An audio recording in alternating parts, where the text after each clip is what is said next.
welcome to the Health GoLIVE webinar series. Today's episode is brought to you by our friends at Lyra. We would like to remind you that the Q&A feature is available, so feel free to send in your questions for our speakers throughout the discussion. And with that, I will turn it over to Chris Jackson and Karen Wasserman, who join us from Lyra. Hello, everyone. Good morning to those of you on the West Coast and some of you in between. Good afternoon to those of you on the East Coast or wherever you are across the globe. Want to thank you all for taking the time to join us today on this webinar, talking about preventing burnout, and also want to thank the health team, our partners here in putting on this series. I'm Chris Jackson, Area Vice President of Partnerships at Lyra Health. Working with employers to deliver workforce mental health at a scale that has never been seen before in our industry. And I'll turn it over to Karen to introduce herself. Great, thanks, Chris. Good morning and afternoon to everybody once again. My name is Karen, as Chris mentioned. I am an organizational effectiveness specialist at Lyra Health and just wanted to share a little bit about why I think today's webinar is super important. So when I was studying social work, I started looking around and realizing that mental health and well-being are not just issues that we can talk about in a vacuum. They really pertain to everything that we do during the day, from interactions with our family to friends to colleagues. And this is why talking about mental health and well-being, and specifically burnout, is super important. It's a way that we can really have such a tremendous impact on all the people in our lives. And so I'm super excited to be here today to dig into this topic. Perfect. And just quick housekeeping things as we get ready to dive in. The webinar will be recorded and be made available afterwards. And at the same time, too, most importantly, remember that the Q&A is there and open. So feel free to submit questions as we go throughout the presentation today. And we'll certainly make sure to answer as many of those as we possibly can. And if we don't get to all of them today, we'll try to capture those and try and send responses out afterwards. So I want to thank everybody. And with that, we will go ahead and dive in. So from an agenda perspective, giving you an idea of just what we're going to cover today, looking primarily at, what is burnout? Right? It's a term that is constantly used and sort of thrown around, not just in any particular industry, really within our entire population across the board, but want to give you an idea of what specifically we're going to be talking about on that front. What are the factors that are driving burnout and actually making this something that we're seeing across our populations and across the workforce? So what's causing it, right? And then we'll dig into ways to prevent burnout, right? So one of the best ways to take care of an issue is to prevent it from happening in the first place, right? So that's going to be a big focus for us. So you'll walk away with tangible steps that you can take in action today with your teams as you go forward. Then, of course, we'll close just to kind of summarize and wrap up on the items that we've covered today, and also provide a few more sort of strategies that you can take a look at. And then, of course, we will close with Q&A and answer any questions that anyone has. We will be watching the Q&A too, so if something does come in that seems kind of like timely, you may see us kind of break for a second to answer a question, but we'll definitely leave time for open Q&A at the end as well. And so as we kind of dive in here, and you might be asking yourself, well, who is Lyra? Why are they talking to me about burnout? Like, what do they know? So this is something that Lyra has been designed specifically to address. And so Lyra is currently the global leader in workforce mental health. We actually started out and were founded by our CEO and founder, David Ebersman, basically after he was trying to find care for his son, and saw how fragmented and broken the system was in terms of trying to find care. And so we've set out to solve for that. You can see sort of our timeline here, where we started out first just doing digital search. It's like, okay, maybe it's too hard to find providers. We'll just make the search process easier. Well, no, that didn't entirely fix it. So we said, okay, we got to go build our own network of providers to make sure they're available. and have continued to innovate from scheduling to the types of care delivery, to empowering workforces to build a culture of workforce mental health within your organization. And then, of course, starting to expand this globally to where we're now covering over 10 million members across the globe, and doing this for employers in all shapes and sizes, currently working with almost 200 employer partners, and seeing the majority of those employers, almost 100%, 99.6 actually sticking with us year over year, because they're seeing the success and results that Lyra's innovations are able to bring to the table in helping people improve when it comes to mental health. So as we take a look here at the next slide, getting right into the meat of the topic today, what is burnout? So again, it's not just, oh man, I don't like this job, or I'm feeling tired every day. There are specific definitions and things that are unique to burnout related to other forms of stress. Burnout refers specifically to work-related stress. And so as you think about some of the things that come along with that, right, is that this is something that has a little bit of a snowball effect.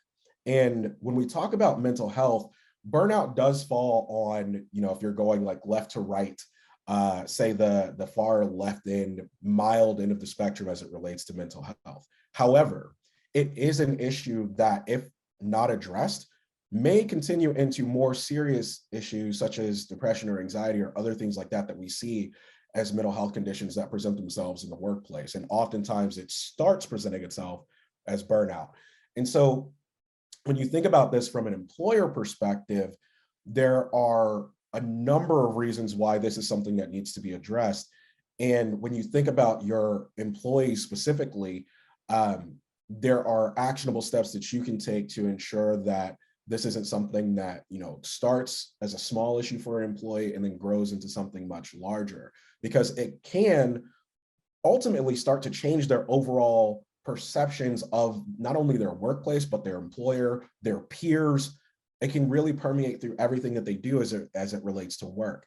And so one of the things too, we'll talk about today, it is something that is addressable at an individual level, but there are definitely things that you should look at as employers at a overall organizational level, because again, when you create a mentally healthy workforce and culture, then you start to see things like burnout being prevented.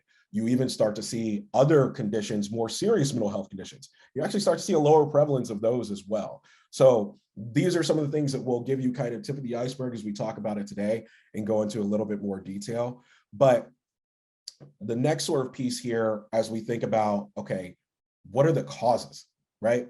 Why does this happen? Is it just because, oh, well, we're not paying our employees enough, or we're not doing this, or we're not doing that? It's actually not the case. There are a number of different factors that come into play with burnout. So when we talk about workload, that's typically the one that comes to people's mind first, right? I'm stressed, I have too much on my plate, I'm doing too many things. But the reality of it is, there are a whole other host of factors that can come into play when it comes to burnout, especially in that workplace environment. And we talk about some of the organizational factors. These are things such as functions or culture or management related items that can present themselves through lack of recognition, right?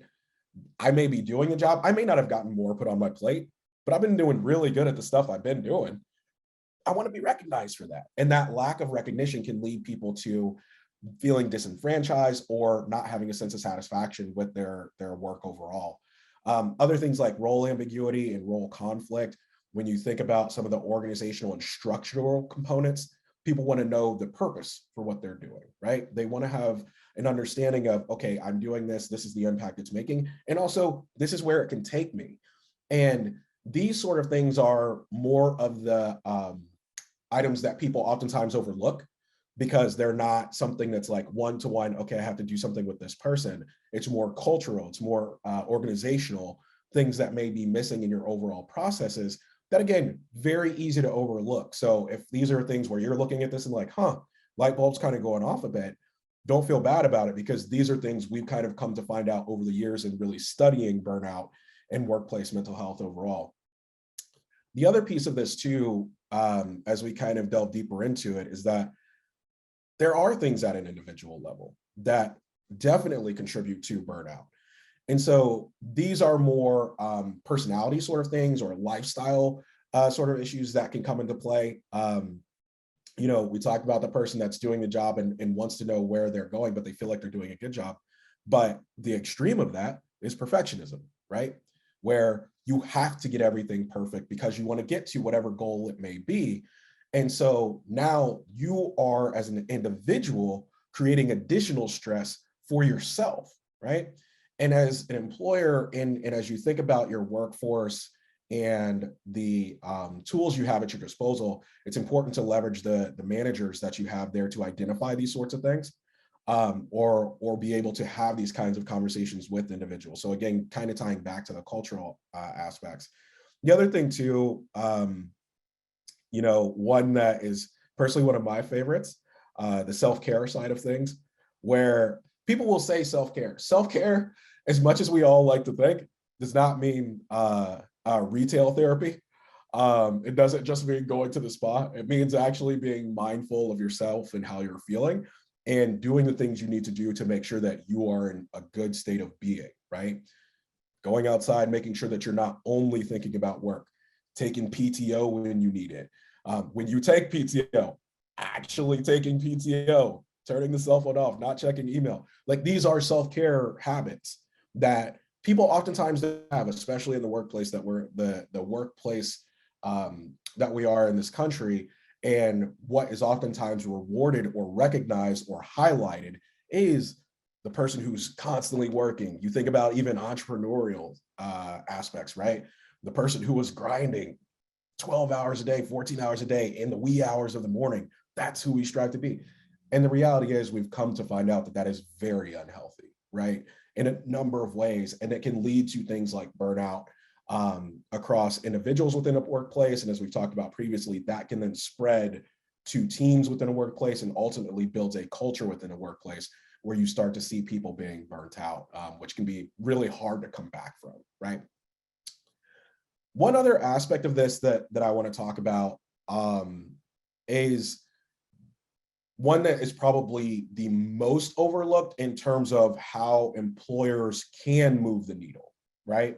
You may know that these things are happening and everybody inherently is aware of these things, but thinking about addressing them from an employer perspective is something that's critically important to really hitting burnout at the source or before it even becomes an issue. And so the big one that everyone is aware of and right there at the top of the list, as we all are doing this via Zoom, whereas historically we may have done it in person, or this may have been like a seminar somewhere, is COVID. And these types of things can have all sorts of additional impacts that go along with them, right? COVID can bring things like isolation, anxiety, stress in terms of returning to work and going back into the workplace, stress from being in the workplace and being an essential employee during COVID.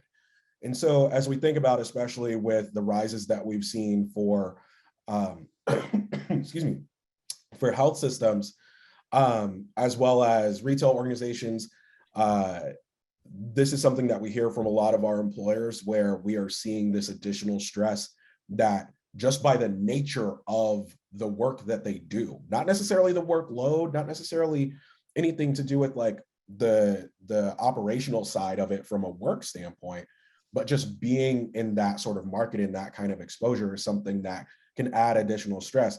And on top of this, we see other things as well, like global conflicts. So the current crisis in Ukraine, thinking about things that are outside of an employer's control and things that are outside of an employee's control that really have a major impact on people's mental health in the workplace.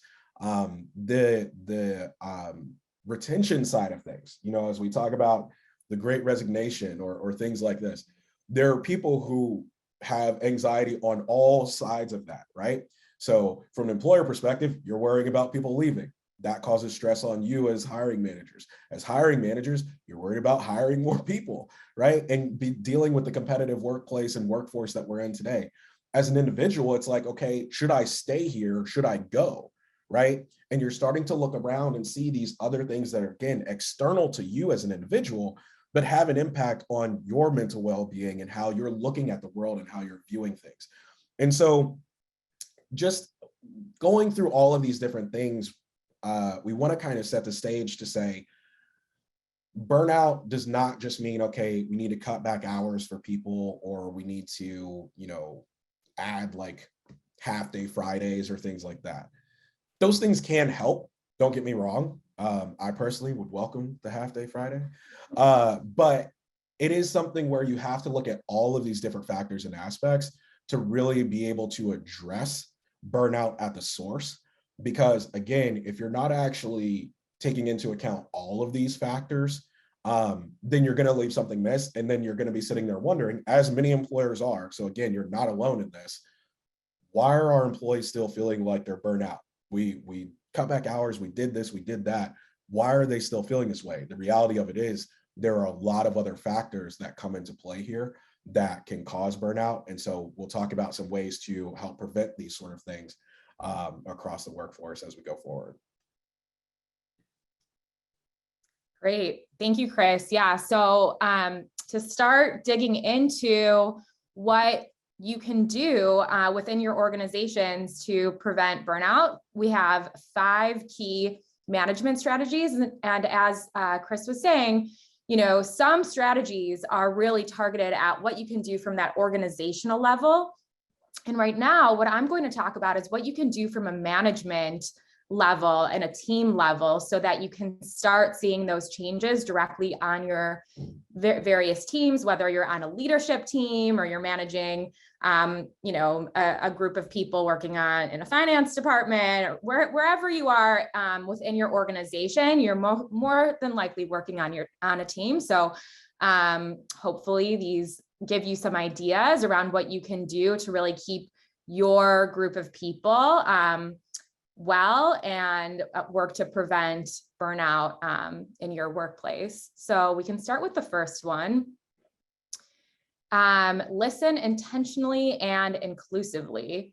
So as we flip to this next slide, hopefully we'll key it up.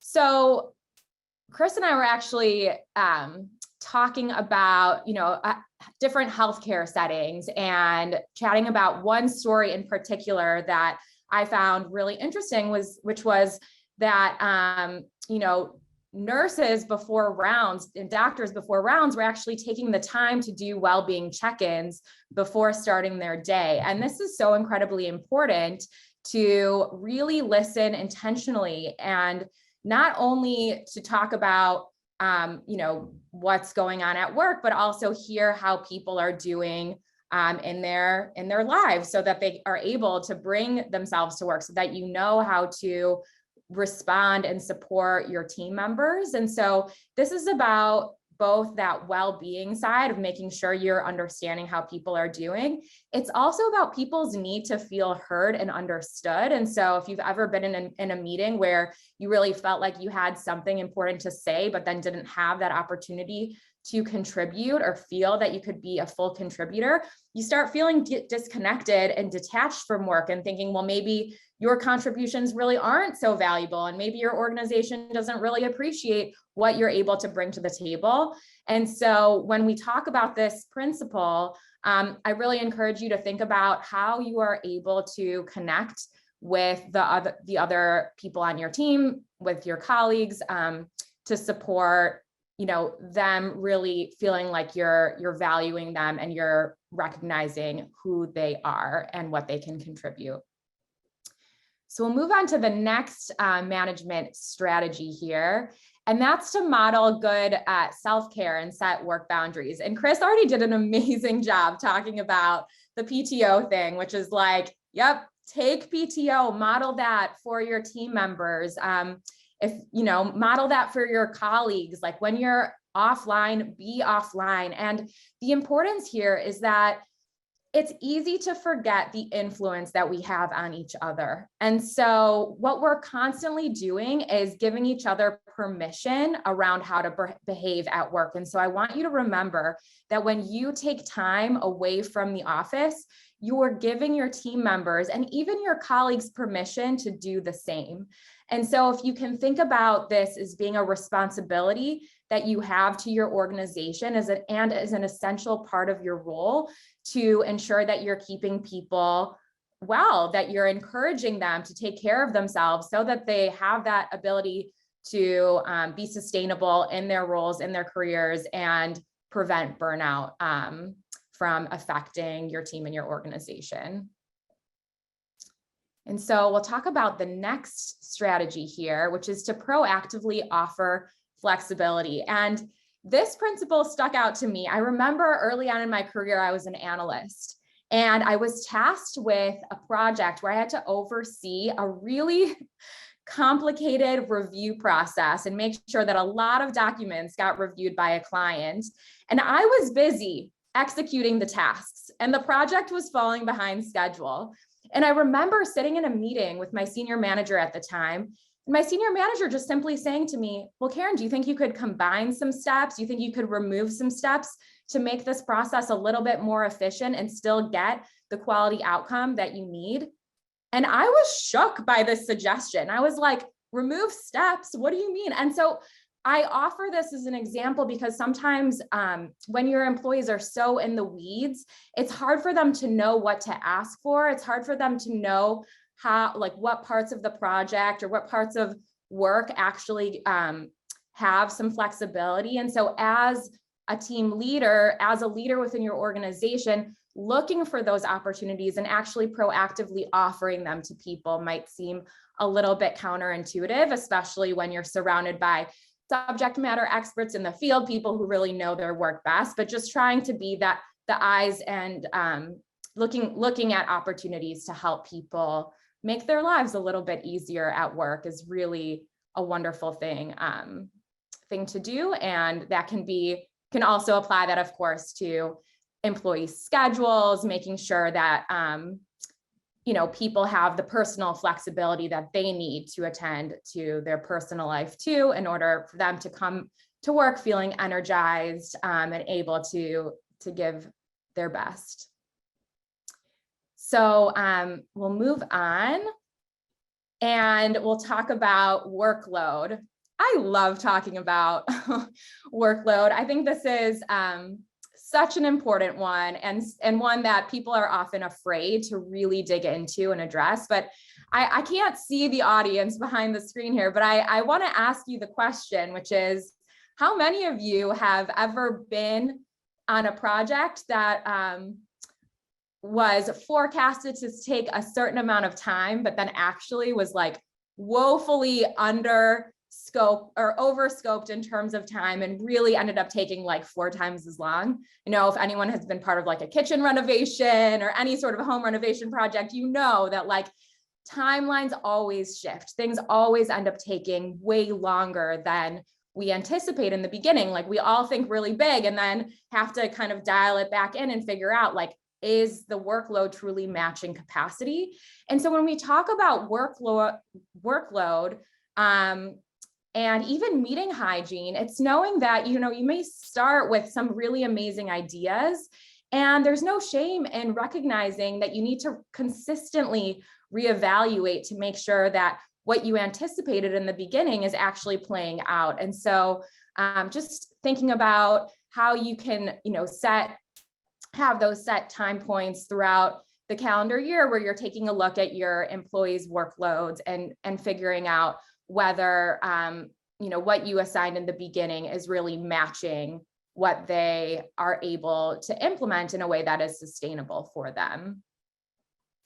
So we'll go to our very last strategy here, which is to foster professional development. For those of you who have kids at home or who are surrounded by kids, what comes to mind for me is that when people are very young, when humans are little, we count age in months. And all of a sudden, it's like you're talking to a parent and you're like, oh yeah, I have a 24-month-old, not a 2-year-old, because we're so aware of how much growth and development happens when kids are really young. And then all of a sudden, when we're adults, we sort of lose sight of the fact that we're still learning and growing, and we still have this really innate need to continue our learning. And this is what fostering professional development is about in order to prevent burnout. When people feel bored at work, it's actually one of the worst feelings, because people start feeling like they aren't able to contribute, they don't have value to add. And so the professional development piece is about always looking for ways that you can help your team members grow, that you can help your team members learn, in order to support them in coming to work, feeling energized, and contributing to the growth of your team and organization as a whole. So with that, I will take a moment to pause, and I know we have a little bit of time for question and answer, and I'll keep moving through just a few more of these, but as questions have come up, feel free to put them in so that we can get ready to answer some of them. And yes, definitely the most important piece is to listen. So we want to make sure that we're listening to each other, to what employees need, what they're feeling, and how they want to move forward in every way. That's the only way to know how you can truly support your team members. So whether it's about flexibility, whether it's about career development opportunities, feel free to pose those questions so that you're able to respond accordingly and support folks. So it does look like we have some questions coming in. All right, let's see. I can read off some of these, and Chris and I will tackle them. So yeah, so one from, let's see, I'll just read one. What strategies do you have about employees feeling burnout due to family members' mental health? Yeah, this is great. So I think when it comes to caring for families, this goes back to some of the, management principles we just talked about. And really, I want to highlight this middle piece about knowing and asking, knowing to ask for what employees need. So I think there are two kind of ends of this question. The first end is, if you're a manager and you know that your employee is juggling caring for family member needs, I would really encourage you to ask them how you can support and offer some really tactical ways that you can provide some additional flexibility, whether that's in their schedule, whether it's shifting some workload things around, shifting project deadlines around, like working with them to make sure that they do have that support to attend to their family members.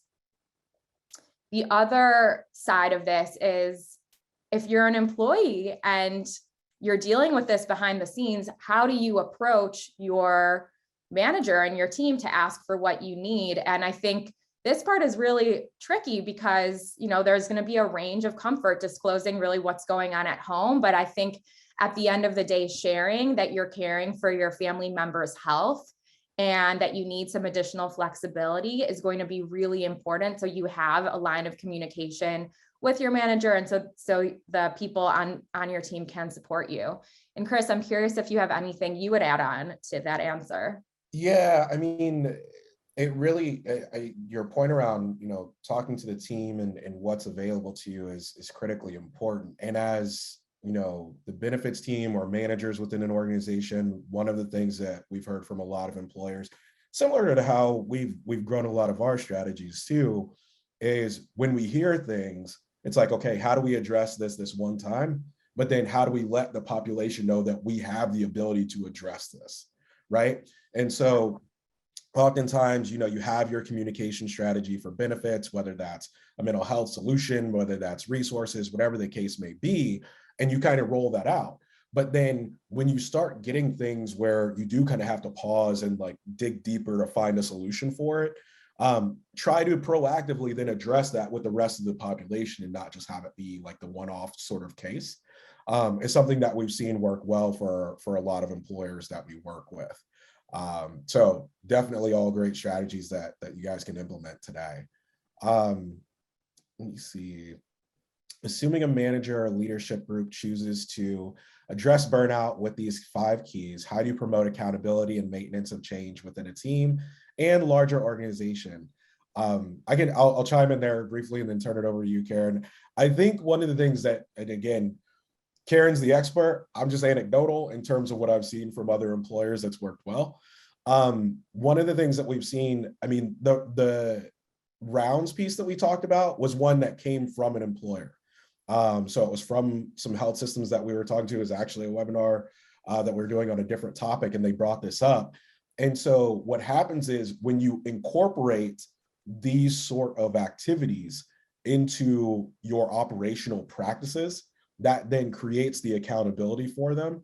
And it also starts to foster change within the team. And as you start to foster change within more teams, you start to see that change at an organizational level. And then when you start to have these kinds of conversations about these 5 keys or other tips that you may implement to address burnout, it becomes a more open discussion. And the fact that like people are hearing this in their day-to-day, and even in things that are considered like quote unquote business functions, right? So the rounds and their daily stand-ups, that then starts to build that culture across the broader team and the larger organization. And I know it sounds small and kind of almost cliche, it's like organic growth, but it really does make a difference. And it really does create that level of accountability versus like checking in to say, hey, did you guys do your 5 keys to address burnout? Just having these things be a normal part of what you guys do as an organization is something that actually has a really big impact on all fronts. Yeah, absolutely. I'll just add on to that, as we're getting ready for our next question, which is Brene Brown had a really good interview with James Clear, the author of Atomic Habits. And one of the quotes from that discussion is that we don't rise to the level of our goals, we fall to the level of our systems. And you'll hear people kind of echo this quote probably over and over if you start paying attention to the org development world. And I think it's so true. And it speaks to this question, which is that the more that you're able to embed some of these strategies into your day-to-day work, what you do, whether during morning stand-up meetings, how you run individual check-in meetings with your employees, how you run your team meetings, how you think about scheduling for the week, the more that you can just inherently build it in, the more you'll also prevent burnout and support well-being and mental health at work. So it looks like we have a few more questions. How do you think the employer's role has changed in preventing and addressing burnout and employee mental wellness? Actually have some data here recently. So Lyra does a state of workforce mental health report annually.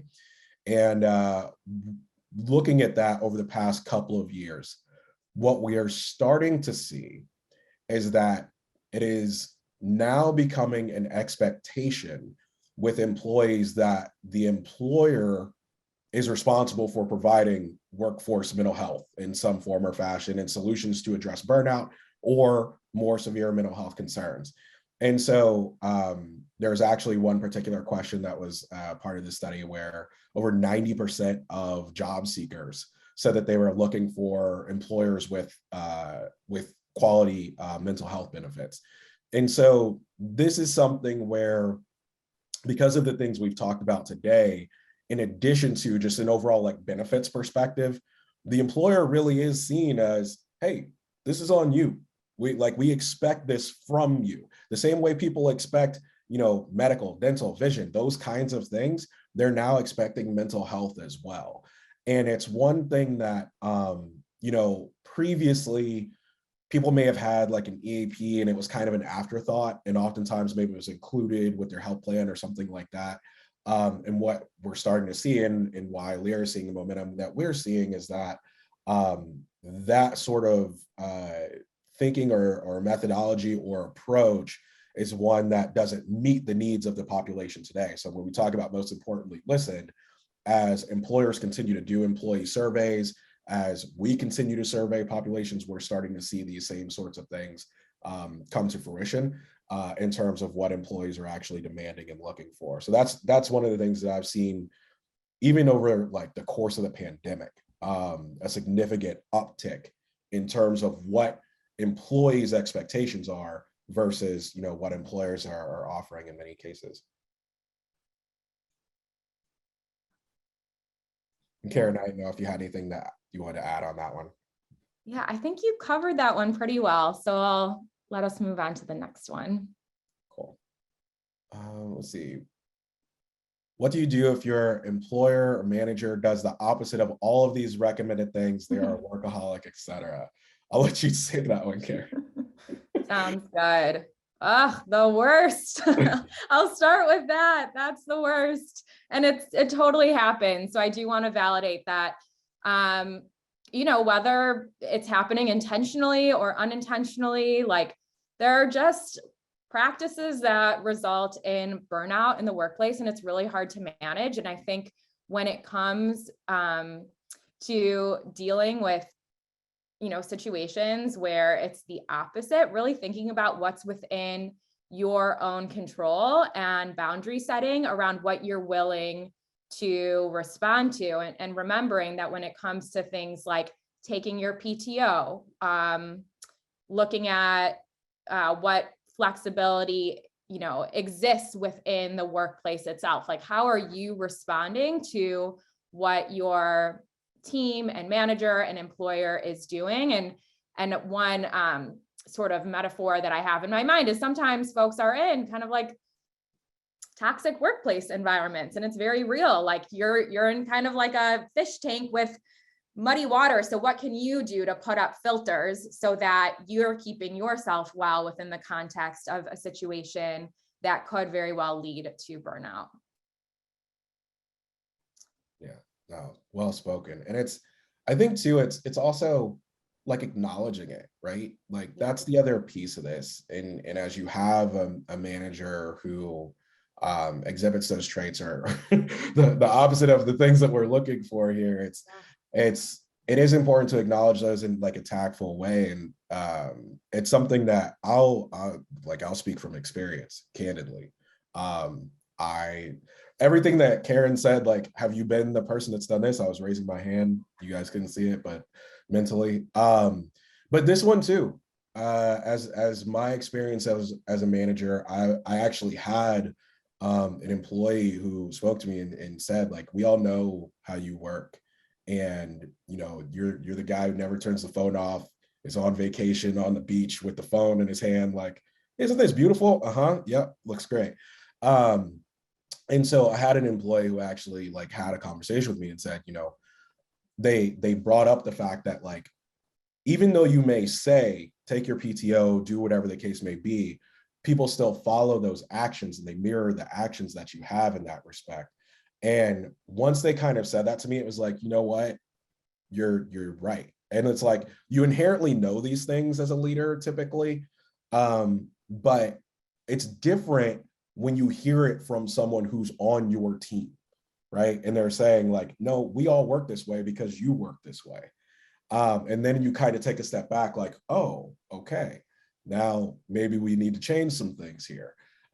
Because I've been preaching to do this one thing and be this one way, but I've been doing something else. So it is something where you can have, I think, an honest conversation, you know, with the managers in place and help them see that, because we can do it from like a top-down perspective and like an employer culture perspective.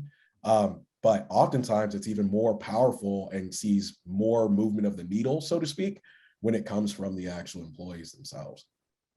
Yeah, Chris, I love that you brought the, like, you know, from the ground up perspective too, because I think so often employees forget they're influential. Like the way that you work, what you model for even your leaders, like they're looking at you and will be inspired by the ways that you do things. And so just remembering that you do also have that influence to change things within your organization and within your team, I think is really important. Yeah, awesome. Let's see, it looks like we have a couple of other questions. Let's see. Oh, we kind of answered that one. So here's another one. What benefits or programs have you implemented to address burnout in your organization?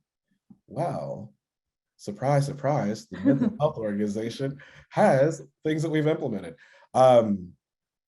I'll make a brief mention here, and then Karen, you can chime in as well. But one of the things, and we can talk a little bit more about this as we have some more wrap-up slides on things you can do. One of the things in particular is like seize the moment. And so it is currently Mental Health Awareness Month for all of those of you who did not know that. And so our CEO has actually challenged us to take time for ourselves or use some of the tools that we have at our disposal at Lyra to try and address any sort of, not even necessarily just burnout, but proactively look at making sure that members are taking care of their mental health and well-being. So again, kind of practice what you preach sort of thing. At the same time too, I will tell you candidly, we have instituted gratitude practices on our teams at the beginning of meetings, as well as honestly talking about some things that we're struggling with at the beginning of meetings. And so I did not coin this phrase. I've heard it from someone else. I've heard it called roses and thorns. I've heard it called happy dog, sad dog. But doing that at the top of a meeting really does make space for people to be able to share what's actually going on with them and how they're feeling. And at the same time too, gives the manager, again, like we were talking about before, just ingrains it in everything that you're doing to have those conversations and have those check-ins. Yeah, that's awesome. I love the roses and thorns at the top of a meeting. That's really cool. And especially like in at Lyra, there are a lot of teams that are virtual, so it's helpful. It's a helpful way to connect with each other and go back to really like listening and getting to know how people are doing.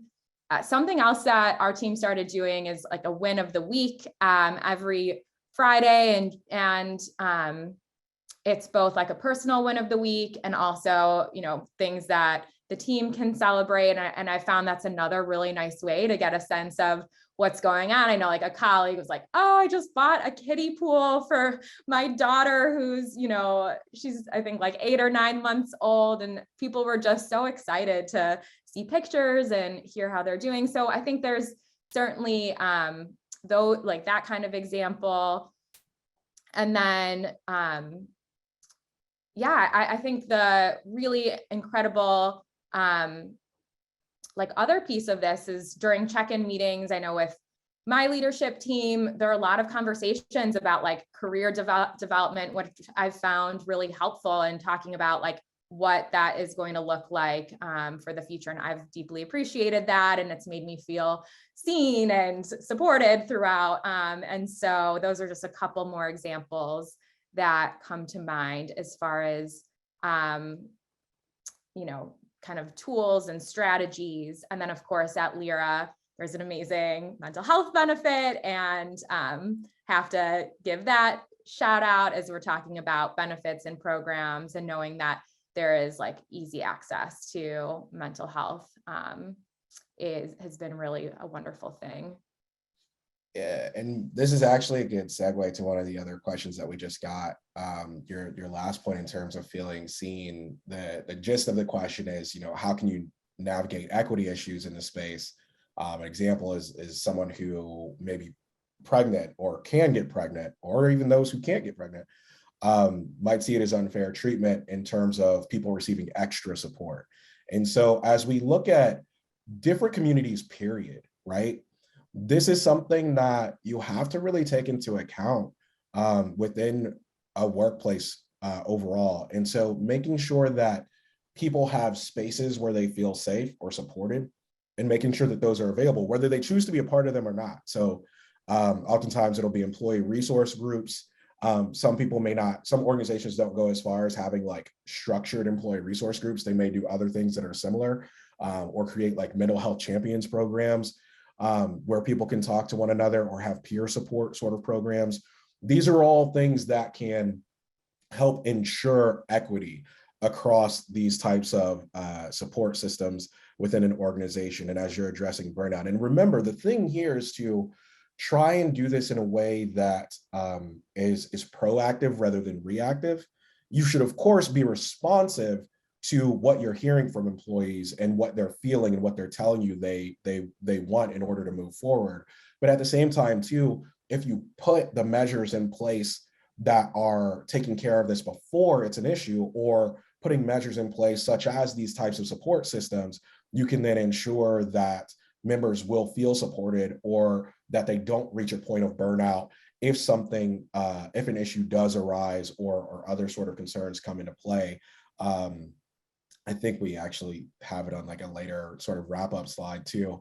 One of the things that we're doing as an organization, in terms of what the support we're offering employers, is building, support for ERGs, and having a community for them to rely on, or ERG leaders even for them to rely on. And so you have to be able to have support for the people who are providing support. So you think about managers, you think about these employee resource groups we talk about. Those are some of the key critical points. And at the same time too, using the benefits that you have at your disposal to address timely concerns and issues, right, as they come about.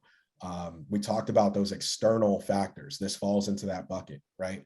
This is something where it's not anything the employer did or the workload or anything like that. This is external. And this is just an existential piece of living our day-to-day lives. And so you have to be able to make sure that you're still cognizant of those things. And when you are cognizant of them, do something about it, right? That's the main thing, and whether it's big or small. Actually taking action on it and providing some form of support, whatever the case it may be, is the quickest and easiest way to ensure that you're truly getting to a place of equitable outcomes for people, and having equitable support for people.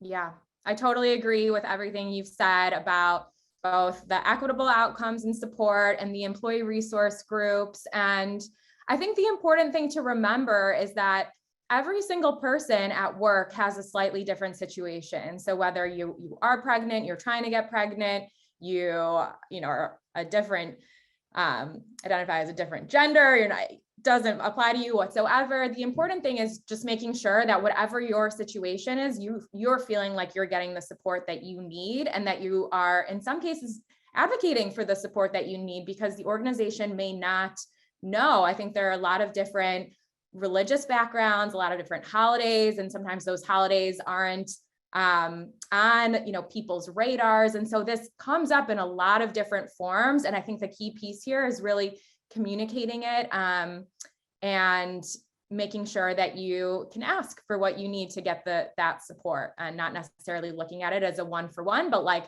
just thinking about, what is my situation? What are my needs from my workplace? And am I getting those? And if I'm not, how do I start asking and having conversations with the right people to get that support? Yeah. And so it looks like we have one more question. This is actually a very Lyra specific question. Does Lyra offer medication support for employees, or is it deferred to the medical insurance benefit? The short answer is yes. We do actually offer medication support for our employees, and prescriptions. And we do also have the ability to integrate with the medical carrier, so that it's something that can follow the existing benefit design today, not make it confusing for the member. So that is something that we do offer, yes. And I think that may have been our last question that I saw. If you have others, still continue to certainly add them to the chat here. We do have a couple of more slides to just kind of wrap things up, and summarize a bit. So as we talk about, and this is kind of timely on the last question too, because we can talk a little bit about Lyra here. As we talk about offering mental health support and a mental health benefit, make sure that what you have in place, even if you have a vendor in place, or vendors or your medical carriers, look at everything that you have available and make sure that you have something that addresses the needs of the entire population, right? So make sure that you can address the needs of families as well as individuals. When I say address the needs of families, I mean kids, and I'm not just talking teens and adolescents. You can see that little boy here is definitely not a teenager, or at least we don't think he is. So I'm talking all the way up from 0 up. So making sure that you can address the needs of that population. And that's something for us as Lyra, we set out to do from the beginning. The other thing too is, again, no matter what people are facing, make sure that you have clear channels and pathways for them to be able to access support. We're talking about burnout today, which of course is again, I talked about on that quote unquote mild end of the spectrum.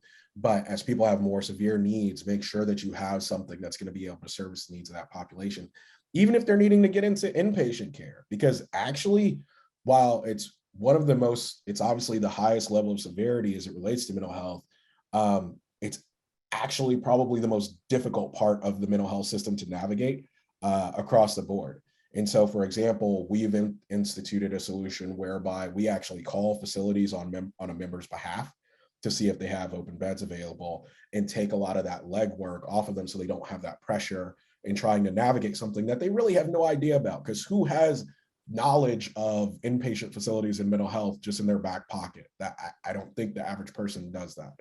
And then at the same time too, going back to what we've talked about the entire day on the burnout side of things, making sure that you have the ability to help people address issues early, right? Before they become something bigger. And so again, as you're looking at your mental health benefits, as you're looking at what you have in place today, make sure that you have that full end-to-end spectrum of care, but then also make sure that whoever you're working with as your vendor partners or as an organization, you are pushing the envelope to say, we have to be able to address these things proactively, in addition to having the support available in there when people need it, right? And so that's one of the things that we've definitely strived to help employers with, and our employer partners have made sure that we have done a good job of doing that as well, year over year. And then as we go to the next slide here, when you think about supporting workforce mental health and building those cultures, these are a few key areas of focus for Lyra. There are things that you can do within this on your own. Lyra can partner with you to help support these initiatives also. Even if you may not be working with Lyra today, you can still reach out to us, and we've worked with employers on some of these things also. But again, when we talk about the stigma that exists from a mental health perspective, putting it into the daily practices within your organization is something that in and of itself is an anti-stigma campaign, right? Roses and Thorns is an anti-stigma campaign at the end of the day, right? It's a check-in, but it also helps reduce the stigma around associated with what's going on with you. And at the same time, to definitely have opportunities for people to express their shared lived experiences. That's something, again, we talk about the equitability side of things, making sure people have safe spaces to do that, and having live group sessions. Again, these are something that we offer at Lyra, but we've seen just a tremendous uptick in terms of people looking for that type of support, especially when you think about all of the different things that have affected different communities, like the question we had earlier, LGBTQ issues, social injustice issues, all sorts of things that are specific to various communities. And you can even have the same thing within your workforce, right? Salespeople see a type of stress like Q4 that someone in operations may or may not see. Operations may see it in Q1 when we're like launching everything, right? So having spaces for them to be able to share and open up with one another and have those shared experiences. Again, workshops are another big piece of this that Lyra offers. But making sure that they're tailored to your organization. Like we've seen a large demand over the course of the pandemic for more custom content because your population is unique, regardless of what anybody else may think or say it is. But then the other two big areas I think to focus here, one is having data. So going back to Karen's point about listening to your workforce, do surveys. see what people are actually thinking, and actually use it and do actionable things as part of it, right? It's not enough to just gather the data. And at the same time too, when you're working with a vendor, look at the reports that they're sending you, dig further into them, say, what does this mean? What can we do with this? Press them to ask you about all of those details, or to tell you about all the details of the report, because then you can use that to make informed decisions. And with Lyra, we do this as part of our standard practice, and actually provide details on outcomes, retention, productivity, ROI, all of these things proactively. Because for us, it's about making sure that employers can move the needle with their workforce. And then again, we've talked about the managers, who are a critical piece of this. We can't stress that enough. Make sure your managers feel empowered, make sure they have the training that they need to help your people in the field at the end of the day. We've instituted something called the Notice and Respond, which is similar to mental health first aid, but it's designed specifically for the workforce. So helping managers have that conversation with an employee who may be experiencing challenges, and helping them know what support's available to them, how to get to it, and have an open conversation. Not becoming a therapist overnight. That's not a thing that anybody does. We have no magic wand, I'm sorry. But it is something that we've actually seen a lot of employers start to incorporate in their onboarding of new managers. And so it's a critical piece, that manager empowerment, and making sure that they have the training that they need to address the issues that are arising in the workplace day to day. And so it doesn't look like there are any additional questions. So we can jump to the last slide. We just want to thank you all for your time today. You can see our contact information there. Reach out to myself, reach out to Karen. Again, the webinar is being recorded and will be available in about a day or so on the health website. And we'll send you all, of course, the details for that so you can access it easily. But want to thank everybody once again for their time today and the great questions. And if you have additional questions, feel free to reach out. We're happy to help. Thank you to Chris and Karen. Please visit our website at hlth.com to catch up on all Health Go Live webinars. And join us November 13th through 16th in Las Vegas for Health 2022.